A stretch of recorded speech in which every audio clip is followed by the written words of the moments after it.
On that blizzard night, Alora Vance was just an invisible waitress, counting her meager tips as the last of the customers fled the storm. She never imagined that the shivering woman in the back booth would change her life forever. Mrs. Park looked frail, her hands trembling as she begged for a cup of water, her elegant features hidden by layers of thin, wet rags. Alora's manager wanted her thrown out into the freezing night, but Alora couldn't do it. She saw the hunger in the woman's eyes, a hunger she knew all too well. Alora hid the woman in a corner booth, serving her a hot meal she'd paid for with her own lunch money and wrapping her own worn scarf around the woman's neck. She thought she was just doing the right thing. But the next morning, the quiet street in front of Alora's rundown apartment was blocked by 5 gleaming black SUVs. A man stepped out, draped in a razor-sharp charcoal suit, his eyes as cold as the ice on the pavement. Around him, an armed security detail stood at attention. He was Kinji Park, known in the underworld as the Ghost, the most feared Korean Mafia boss on the coast. And the starving woman Alora had saved was his mother. Kinji looked at the humble waitress and declared a debt of honor that left Alora frozen. According to the code of the Park family, the one who saves the mother is elevated above all others. From that moment on, Alora's life of invisibility was over. She was no longer a girl struggling for rent. She belonged to a world of bespoke silk, deadly secrets, and unspeakable power. But the one thing Alora never expected was that her heart would end up belonging to the most dangerous man she had ever met. If you want to know how a waitress became the queen of a criminal empire, please leave a like on this video. Share this story with anyone who believes in the power of kindness, and subscribe so you never miss a daily tale of destiny. But to understand why that blizzard night changed Alora Vance's life, we have to turn back the clock. We have to return to the mystery she tried to solve for the last 15 years. Alora hadn't always been a lonely waitress. There was a time when she had a father who looked at her like she was the center of the universe. There were Saturday mornings spent at the docks, watching the ships come in. But it all ended on a night of sirens and shadows. When Alora was only 10, her father walked out the door to settle a debt and never returned. Alora was left with nothing but a faded photograph and a hunger for the truth. She grew up in foster homes where she was just a number on a file, learning early on that in this world, if you are poor and alone, you are invisible. She didn't know that the man who took her father was the same man now standing at her door. The wind howled against the thin glass panes of the Golden Skillet Diner, a sound like a wounded animal lost in the Boston blizzard. Inside, Alora Vance moved with the heavy, rhythmic exhaustion of someone who had been on her feet for 14 hours. The fluorescent lights hummed overhead, flickering as the storm battered the power lines outside. Alora was wiping down the counter, her mind focused on the meager stack of tips in her pocket, when the bell above the door chimed with a weak, desperate metallic clink. An elderly woman stumbled in, draped in rags that were soaked through with icy slush. Her silver hair was coming loose from a tight bun, and her face, though elegant, was etched with a terrifying exhaustion. She didn't look for a menu. She simply collapsed into the nearest booth, her hands clasped together as if in prayer. Alora didn't see a customer. She saw a woman who was staring into the abyss of hunger. "Get her out of here, Alora," the manager, Miller, barked from the kitchen hatch. He didn't even look up from his clipboard. "We're closing in 10 minutes, and I'm not running a homeless shelter." Alora looked at the woman, Mrs. Park, whose watery eyes were fixed on a discarded crust of bread on a nearby plate. "She's freezing, Miller. And she's starving. I don't care if she's the Queen of England. No money, no seat. Kick her out, or it's your job," Miller snapped, finally stepping out and pointing a greasy finger toward the door. Alora felt the familiar spark of defiance in her chest. She had been no one her whole life, and she knew exactly how it felt to be treated like trash. Ignoring Miller, she walked to the kitchen, grabbed a bowl of the day's special beef stew and a glass of warm milk, and set them before the woman. She reached into her own apron and slapped her last $5 bill onto the register. "She's a paying customer now," Alora said, her voice steady despite the trembling in her hands. She then unwound her own knitted scarf and draped it gently around the woman's shivering shoulders. Eat slowly, ma'am. You're safe now. The woman gripped Alora's hand, her touch searingly cold. Thank you, she whispered in a fractured voice. You have the heart of a lion. Suddenly, the front door didn't just open. It was thrown back with such force the glass nearly shattered. The temperature in the room seemed to drop another 10 degrees. 5 men in heavy black overcoats flooded the diner, their hands hovering near their waistbands in a way that made Miller's face go pale. Then he stepped inside. Kenji Park moved with a predatory grace, his bespoke charcoal suit untouched by the snow, a dark tattoo twisting up his neck like a shadow. The air in the diner turned heavy with the scent of ozone and expensive cologne. His eyes swept the room, landing on the booth where his mother sat, clutching a spoon provided by a waitress in a stained apron. The ghost of the East Coast, the man who held the city in a silken, iron grip, didn't bark an order or fire a shot. Instead, he walked slowly toward Alora. As Miller cowered behind the counter, Kenji did the unthinkable. He dropped to one knee before the stunned waitress, his head bowed in a gesture of absolute, terrifying respect. You fed the mother of the Park family when the world turned its back, Kenji said, his voice a low, vibrating growl that echoed in the silent diner. He looked up, his ice-cold eyes meeting Alora's for the first time. From this breath forward, Alora Vance, the world belongs to you. The silence in the diner was so heavy it felt as though the blizzard itself had stopped to listen. Alora stood frozen, her hand still resting on Mrs. Park's shoulder, as the most feared man in the city remained on one knee before her. When Kenji finally stood, the air of humility vanished, replaced by a terrifying, focused intensity. He signaled to his men, who moved with surgical precision to escort his mother to the lead SUV, wrapping her in furs that cost more than Alora earned in a year. My name is Kenji Park, he said, his voice dropping to a smooth, dangerous silk. People call me the ghost because I see everything, yet no one sees me until it is too late. Last night, my mother was separated from her detail during an ambush. For 12 hours, I have been tearing this city apart to find her. I expected to find a corpse or a ransom note. Instead, I found her being fed and clothed by a woman who has nothing. He looked around the dingy diner, his lip curling in a faint sneer of disgust before his gaze returned to Alora. You protected the heart of my family. In my world, blood is paid with blood, and honor is paid with a life for a life. I don't want your money, Alora stammered, her heart hammering against her ribs. Kenji stepped closer, the scent of expensive sandalwood and cold winter air enveloping her. This is not about money, Alora Vance. This is about destiny. You are no longer a servant to this city. He turned to the manager, Miller, who was trembling so hard his teeth were chattering. Her debt to this place is finished. In fact, her debts to anyone in this world are finished. I have seen to it. Before Alora could protest, Kenji's hand was at the small of her back, guiding her toward the door. The transition was a blur of flashing lights and leather seats. Within minutes, the motorcade pulled up to her crumbling apartment building in the South End. Alora felt a surge of shame as she looked at the peeling paint and the flickering street lamp.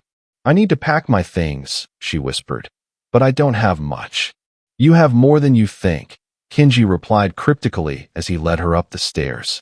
When Alora pushed open her door, she gasped, the breath leaving her lungs in a sharp hitch. The cramped, moldy studio she had left that morning was gone. In its place was a sanctuary of high-end minimalist design, polished hardwood floors, plush velvet furniture in shades of cream and gold, and floor-to-ceiling windows that looked out over the city. On the marble kitchen island sat a single black envelope. Inside was a deed to the entire building in her name and a bank card with a balance that made her vision swim. This is your first reward, Kenji murmured from the doorway, his silhouette imposing against the hallway light. A place to pack the memories you wish to keep. In 1 hour, you will leave this life behind. You are coming to the Park estate. You saved my mother's life, Alora. Now, I am going to give you yours. The drive to the Park estate felt like a journey into another dimension. The city's neon lights faded into the white blur of the blizzard as the SUVs climbed the winding roads of the hills, finally stopping before a set of iron gates that looked like they belonged to a fortress rather than a home. When the gates swung open, Alora saw the mansion, a sprawling masterpiece of stone and glass, perched on a cliff like a silent sentinel watching over the world below. As Alora stepped out, she was immediately surrounded by men who moved like shadows. They were the security detail, silent professionals with earpieces and eyes that never stopped scanning the tree line. Their presence was a jarring reminder that Kenji's world wasn't just built on wealth. It was built on a foundation of constant, simmering war. One man, a tall Korean guard with a jagged scar across his eyebrow, stepped forward and bowed slightly, but his gaze remained sharp and distrustful. Alora realized then that to these men, she was an unknown variable, a potential threat or a potential target. Kenji led her through the massive mahogany doors into a foyer that breathed opulence. The air was warm and smelled of expensive tea and cedar. Before Alora could even process the height of the vaulted ceilings, a soft voice called out from the top of the grand staircase. Mrs. Park was descending, now dressed in a silken hanbok of deep plum and silver, her face transformed by rest and safety. She didn't wait for Alora to reach her. The elderly woman hurried down the last few steps and took Alora's hands in hers, her grip surprisingly strong. "You are here," she whispered, her eyes shining with a maternal warmth that Alora hadn't felt in 15 years. "I told Kenji that the palace would feel empty until the woman who saved me arrived." Kenji stood back, his arms crossed, watching the interaction with an unreadable expression. He saw his mother lead the humble waitress toward the private living quarters, treating her not as a guest or a servant, but as a long-lost daughter. Mrs. Park insisted on showing Alora her room herself, a suite filled with soft silks and a fireplace that crackled with a welcoming heat. "In this house, there are many shadows," Mrs. Park said softly, tucking a stray lock of hair behind Alora's ear as they sat on the edge of the plush bed. "My son lives in a world where everyone wants something from him. But you gave to me when you had nothing. From tonight, you are under my protection as much as his." Alora looked out the window at the guards patrolling the perimeter in the snow. She was safe, she was fed, and she was surrounded by luxury beyond her wildest dreams. Yet, as she caught Kenji's reflection in the glass, standing guard in the hallway, she realized that the price of this new life was a permanent end to her peace. She had entered the ghost's world, and in this world, love and violence were two sides of the same coin. The luxury of the Park estate was a gilded cage, and Alora was beginning to feel the weight of the bars. For 3 days, she had wandered through sun-drenched sunrooms and libraries that smelled of ancient leather, yet she could never shake the sensation of 1,000 eyes tracking her every move. It wasn't just the cameras tucked into the crown molding or the silent guards stationed like statues at every corridor. It was a heavier, darker feeling, the feeling of being a target in a war she didn't understand. While Mrs. Park treated her with a tenderness that made Alora's heart ache, the air in the house grew increasingly brittle. Kenji was rarely seen, appearing only as a fleeting shadow in the courtyard or a low, urgent voice echoing from behind the closed doors of his study. When they did cross paths, his gaze lingered on her with an intensity that felt less like protection and more like a man bracing for an impact. Miles away, in a dimly lit social club where the air was thick with the scent of expensive tobacco and malice, a different kind of conversation was taking place. "The ghost has a heart after all," a man hissed, his voice like dry parchment. He was Viktor Volkov, the leader of a rival syndicate that had been clawing at the edges of Kenji's territory for years. He stared at a grainy, long-lens photograph of Alora laughing with Mrs. Park in the estate gardens. He didn't just find his mother. He found a girl with no name and no protection. A waitress.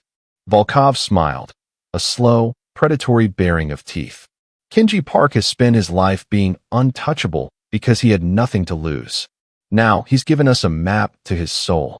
Back at the estate, Alora stood by the floor-to-ceiling windows of her bedroom, watching the snow settle on the manicured lawn.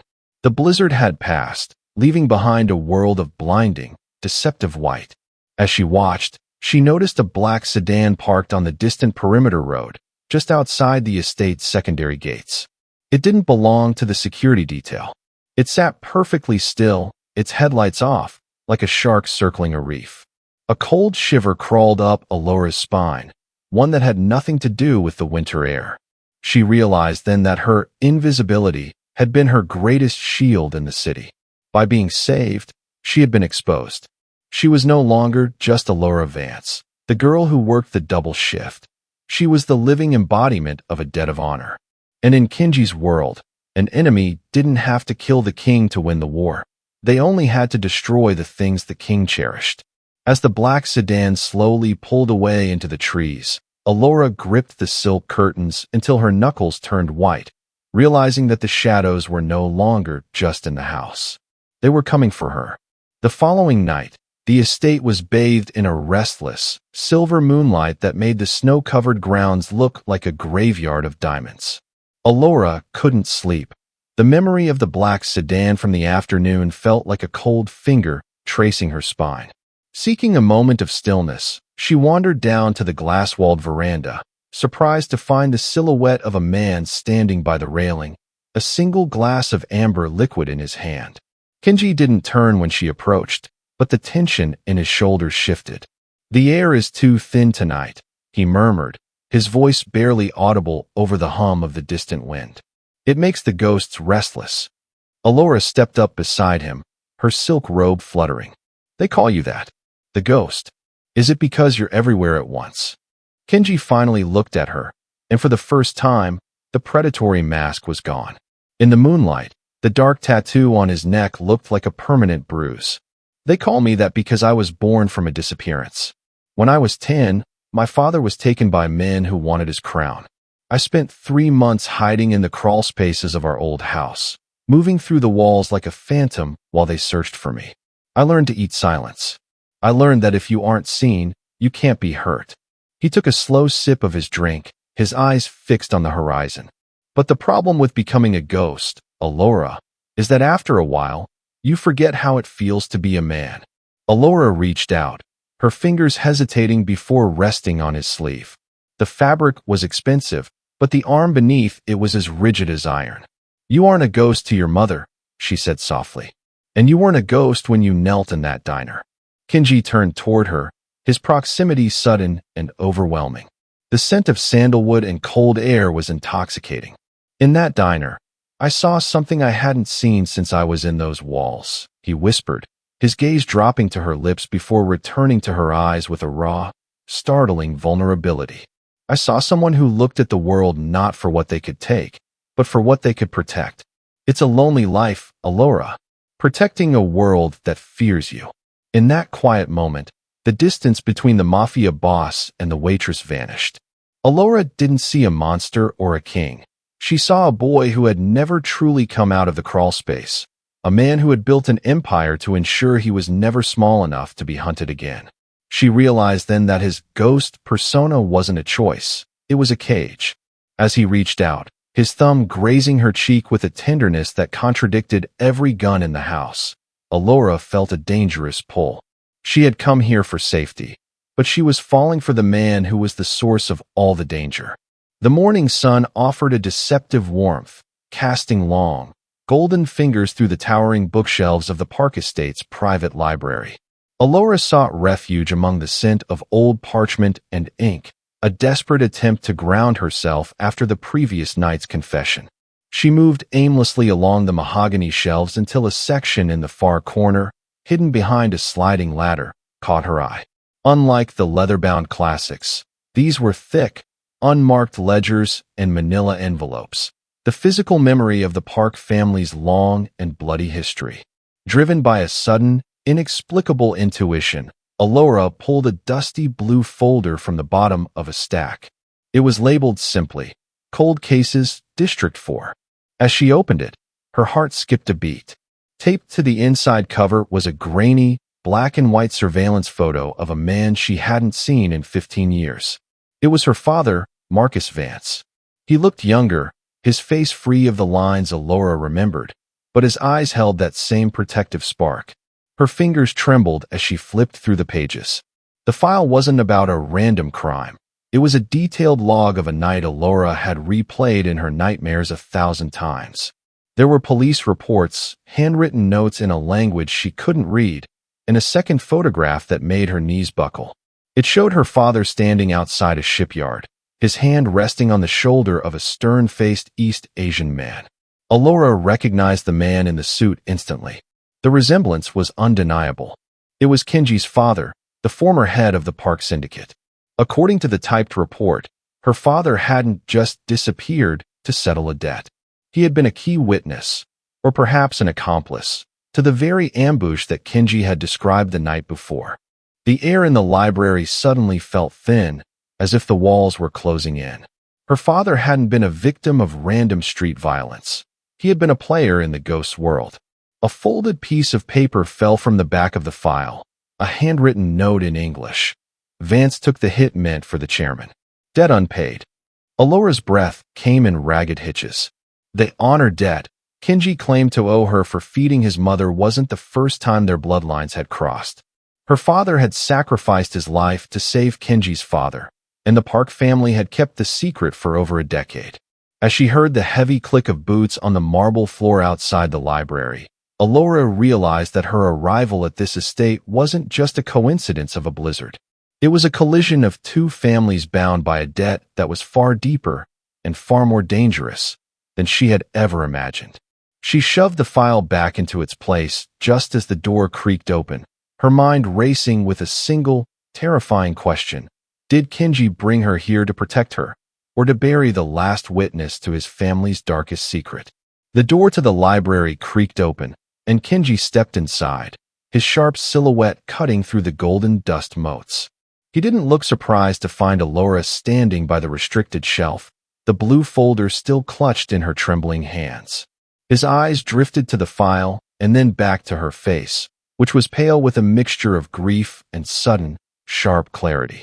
"You weren't supposed to find that yet," Kenji said, his voice devoid of its usual frost. He walked toward her, not with the predatory grace of a boss, but with the heavy tread of a man carrying a burden too large for one person. He didn't take the file from her. Instead, he stood close enough that she could feel the heat radiating from his suit. "But perhaps it's time you knew that the diner wasn't the beginning." It was a circle closing. Alora looked down at the photograph of her father and Kenji's father. "He didn't just disappear, did he? The unpaid debt, he died for your family." Kenji took a slow, steadying breath. 15 years ago, my father, the chairman, was the target of a coordinated hit at the docks. Your father, Marcus, was a foreman there. He wasn't a soldier, Alora. He was just a man who saw another man in trouble. When the first shot was fired, your father didn't run. He shoved my father behind a steel shipping crate and took a bullet meant for the chairman's heart. Kenji's gaze softened, reflecting a deep, ancestral respect. My father survived because of yours. But in the chaos that followed, Marcus was taken by the rivals to send a message. We searched for years, but the trail went cold in the foster system where they hid his history, and you. So, you knew who I was. Alora whispered, her voice breaking. The night at the diner, was it a setup? No, Kenji said firmly, reaching out to cover her hand with his. My mother being separated from us was a genuine crisis. Finding you was the miracle.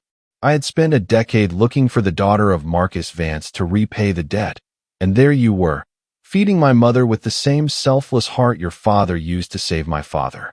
It wasn't a setup, Alora. It was Providence.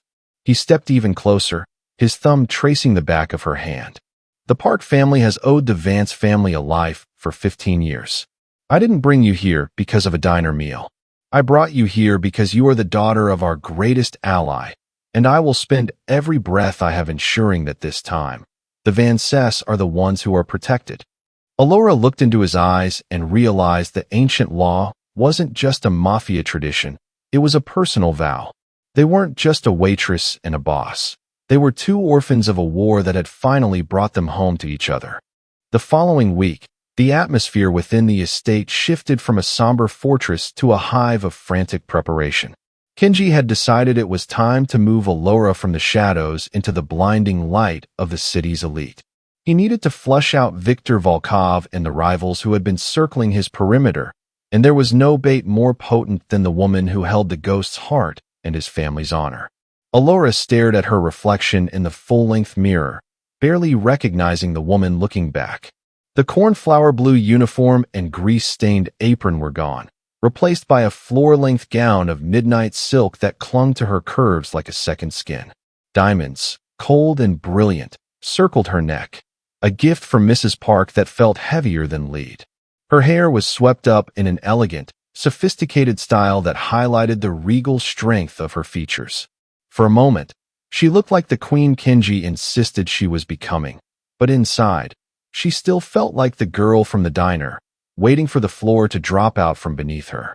When she descended the grand staircase, Kenji was waiting at the bottom. He wore a tuxedo that made him look like a dark god of the underworld, his usual lethal edge polished to a high, terrifying sheen. As he took her hand, his thumb traced a slow, reassuring circle over her knuckles.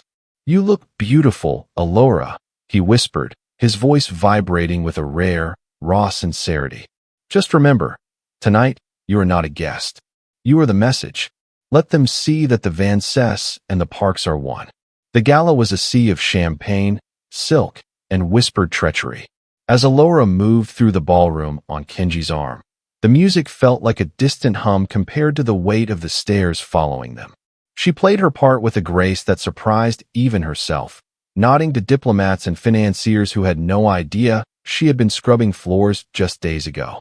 But beneath the glamour, Alora noticed the shifts in the room, the way certain men in dark suits touched their earpieces as they passed, and the way the laughter at the edges of the room felt jagged and forced. Across the crowded floor, tucked into a velvet-draped alcove, she caught a glimpse of a man with eyes like dry parchment. Viktor Volkov raised a glass of vodka toward her, his smile a thin, cruel line that didn't reach his eyes. The trap had been set, and the prey had arrived in a gown of midnight silk. Alora felt a cold draft sweep through the ballroom, realizing that while she was having her Cinderella moment, the clock was already racing toward midnight, and the carriage was surrounded by wolves. The silence of the Park estate was shattered not by the storm, but by the rhythmic, muffled thuds of suppressed gunfire echoing from the front gates. The blizzard had returned, its white fury serving as a veil for the monsters outside. Kenji had been lured away to a peace summit at the docks, a classic feint that Alora realized too late was a death trap designed to leave the heart of the home unguarded. Inside the mansion, the warm amber glow of the hallways flickered and died as the power was cut, plunging the house into a terrifying, velvet darkness. Alora stood in the center of her suite, her heart hammering a frantic rhythm against her ribs. She wasn't wearing silk and diamonds now. She had pulled on her old, sturdy boots and a heavy sweater, the instincts of a girl who had survived the streets for years screaming at her to move. "Mrs. Park," Alora hissed, bursting into the elderly woman's room. She found her sitting calmly on the edge of the bed, her hands clasped, her eyes reflecting the flickering emergency lights. "They have come, haven't they?" the woman asked, her voice a steady anchor in the rising chaos. "Not while I'm breathing," Alora vowed. She grabbed the older woman's hand, the grip mirroring the moment in the diner, but this time it was Alora who was the protector. The sound of shattering glass erupted from the floor below. Volkov's men were inside. Alora knew the layout of the mansion from her restless nights of wandering, and she knew the location of the void, the reinforced panic room hidden behind the library's false wall. She guided Mrs. Park into the service corridor, a narrow, dark artery used by the staff. They moved like ghosts through the shadows. At the end of the hall, a silhouette appeared, a mercenary in tactical gear, the red dot of a laser sight dancing across the wallpaper. Alora didn't hesitate. She grabbed a heavy bronze bust from a pedestal and shoved it with all her might. As the statue crashed down, drawing the gunman's fire, she pulled Mrs. Park into the library through the side entrance. The room where she had discovered her father's secret was now a battlefield. Bullets tore through the leather-bound books, sending flurries of paper into the air like paper snow. Alora shielded Mrs. Park with her own body, crawling behind the heavy mahogany desk. She reached for the hidden lever beneath the shelf, her fingers slick with sweat. Almost there, she whispered, her voice a fierce growl. With a mechanical groan, the shelf slid back. She shoved Mrs. Park inside the steel-lined sanctuary. As the mercenaries kicked in the library doors, Alora stood her ground just long enough to ensure the seal was tight.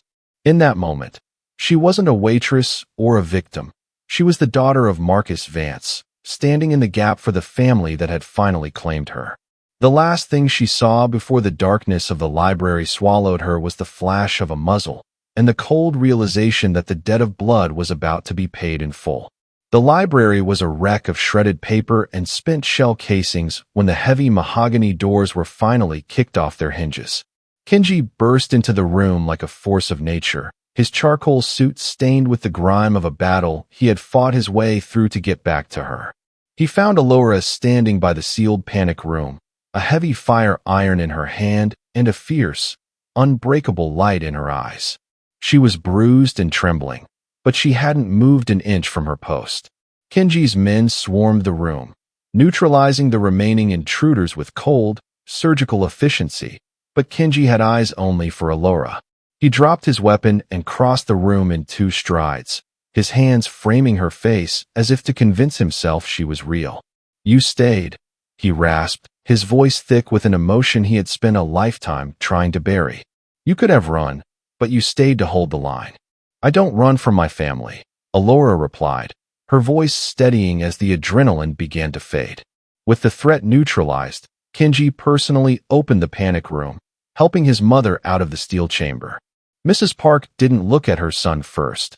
She turned to Alora and kissed both her cheeks, a silent blessing that carried more weight than any crown. Kenji watched them, a profound realization settling over him. He had spent years looking for a partner who understood the burden of his name, never imagining he would find her behind a diner counter. As the sun began to rise over the fresh, quiet snow, Kenji led Alora into his private study. He took a seat at the massive desk but didn't stay there. Instead, he pulled a second chair, the one reserved for the chairman, directly beside his own. "My father lived by a code of blood and shadows," Kenji said, handing Alora a final, sealed envelope. "But your father lived by a code of sacrifice. This file contains the truth. Your father didn't just save my father. He was the secret architect of the peace treaty that allowed the Park family to survive. He was never just a foreman. He was our silent partner." Alora opened the file to find her father's signature alongside the Park family seal, dated years before her birth. The reward Kenji offered her wasn't just the wealth or the mansion. It was her own history, reclaimed from the ashes of the past. "I cannot change what happened 15 years ago," Kenji said, taking her hand and looking at her not as a debtor, but as an equal. "But I can ensure the Vance name is never invisible again. This seat is yours, Alora, not because of a meal you gave my mother, but because you are the only person I trust to lead this empire by my side." Alora looked out over the sprawling city, no longer a girl counting tips in the dark, but a woman who had found her throne. She leaned her head against Kenji's shoulder, finally speechless, as the sun turned the world from shadow to gold.